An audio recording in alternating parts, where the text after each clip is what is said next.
Dernier ultimatum pour les orpailleurs de la région de l'Est. Dans un communiqué en date du 22 avril 2023, le gouverneur de la région a donné un dernier délai de 72 heures aux orpailleurs qui défient son autorité pour libérer les sites sous peine de poursuites judiciaires prévues par les textes en vigueur. Dans ce journal, nous reviendrons sur l'incendie qui a ravagé le magasin de stockage de la centrale d'achat des médicaments essentiels génériques et des consommables médicaux Kameg de Tangandogo. Hier dimanche, le ministre de la Santé, Jean-Claude Kargougou, est allé constater les dégâts. Vous l'entendrez dans quelques instants. Mesdames et messieurs, voilà ce qui constitue la une de l'actualité de ce lundi 24 avril 2023 sur la radio P24. Auditeurs, auditrices, bonjour et merci de nous rejoindre.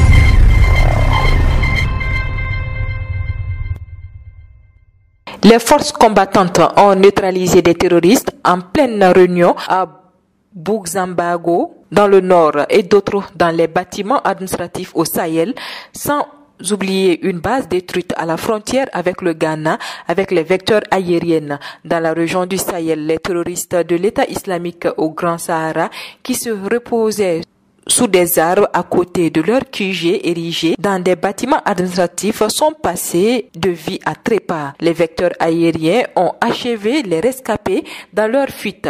Dans la zone du centre-est, les forces de défense et de sécurité et les volontaires pour la défense de la patrie, appuyés de moyens aériens, ont attaqué une base terroristes près de la frontière avec le Ghana, tuant plusieurs assaillants. Dans l'ouest du Burkina Faso, les bases de l'ennemi tombent les unes après les autres, suivies d'une récupération de matériel. Les forces de défense et de sécurité et les volontaires pour la défense de la patrie invitent les égarés à déposer les armes pour ne pas payer de leur vie. Des groupes armés terroristes à la peine face aux forces combattantes se mettent à recruter de plus en plus d'enfants pour poursuivre leur ignoble acte. Selon l'agence d'information du Burkina AIB, les offensives de l'armée burkinabé ont fait perdre aux groupes armés terroristes des centaines de leurs combattants. Fidèles à leur volonté de continuer à s'aimer le désarroi parmi les paisibles populations, les terroristes font de plus en plus recours aux enfants car les candidats jeunes et adultes se font de plus en plus rares. L'AIB précise que 2 jeunes combattants de 15 ans ont été arrêtés récemment sur les théâtres des opérations et assure qu'on retrouve même des combattants de 14 ans. Les forces de défense et les volontaires pour la défense invitent les égarés, les enfants jeunes et adultes à déposer les armes pour ne pas payer de leur vie. Pour ce faire, les repentis peuvent contacter le centre d'appel national par appel au 199 ou par WhatsApp au 71 20 2x33 et au 68 24 2x44. Dans une déclaration, des partis politiques membres de la composante autres partis politiques APP, suite à la rencontre du chef de l'État avec la classe politique, informent l'opinion publique nationale et internationale qui n'ont pas été associés par les organisateurs de l'audience que le président de la transition, chef de l'État, le capitaine Ibrahim Traoré, a accordé le mardi 18 avril 2023 aux représentants des partis composantes politiques reconnus dans le cadre de la transition, à savoir l'ex-APMB, l'ex-CEFOB, l'ex-LONA et les autres partis politiques. La composante autres partis politiques saisit cette opportunité pour réaffirmer son soutien indéfectible et patriotique à la transition dont tous les Burkinabés dignes de ce nom souhaitent le succès total le plus rapidement possible, surtout que celle-ci a une durée limitée. Soutenir les efforts de la lutte en cours pour éradiquer le terrorisme afin de restaurer la paix, la sécurité,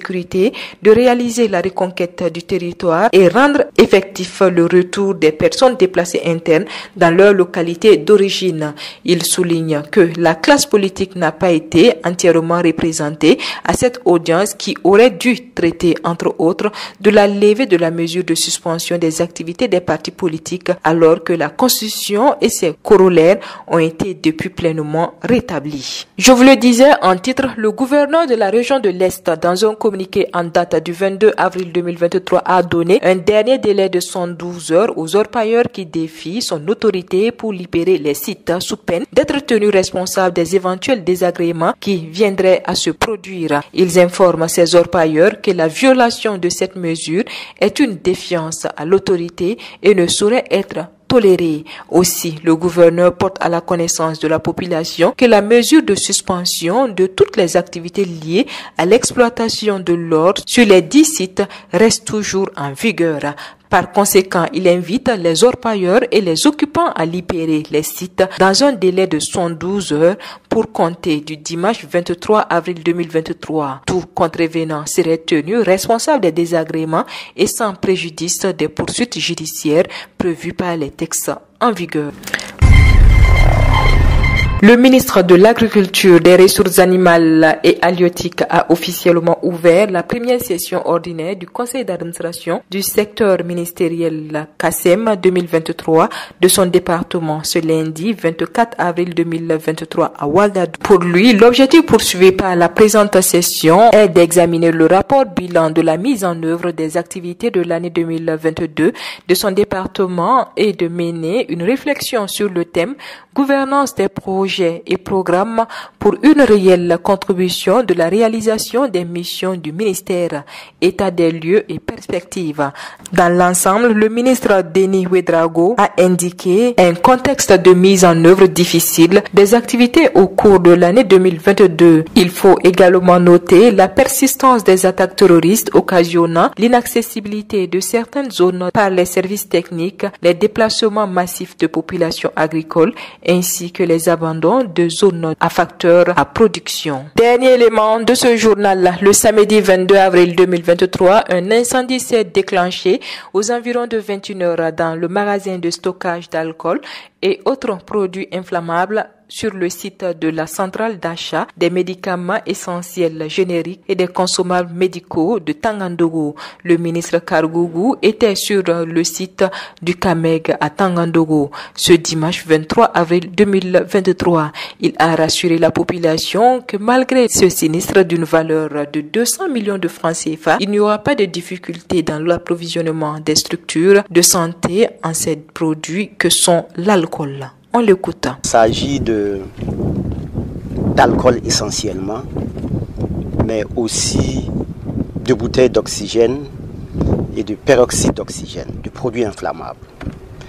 Une évaluation rapide, en attendant qu'elle soit davantage affinée, nous amène à environ 200 millions de produits que nous avons perdus dans ce sinistre.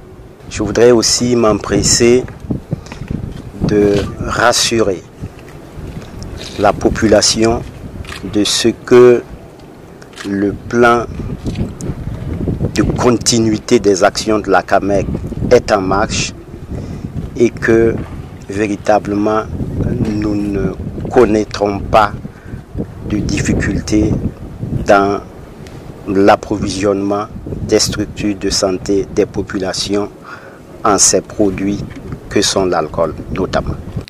Voilà, c'est ici que s'arrête l'actualité de ce lundi 24 avril 2023 sur la radio B24. Merci à vous qui nous avez suivis. L'actualité continue sur www.radiob24.net et sur www.burkina24.com. Au revoir et à demain pour d'autres sessions d'information.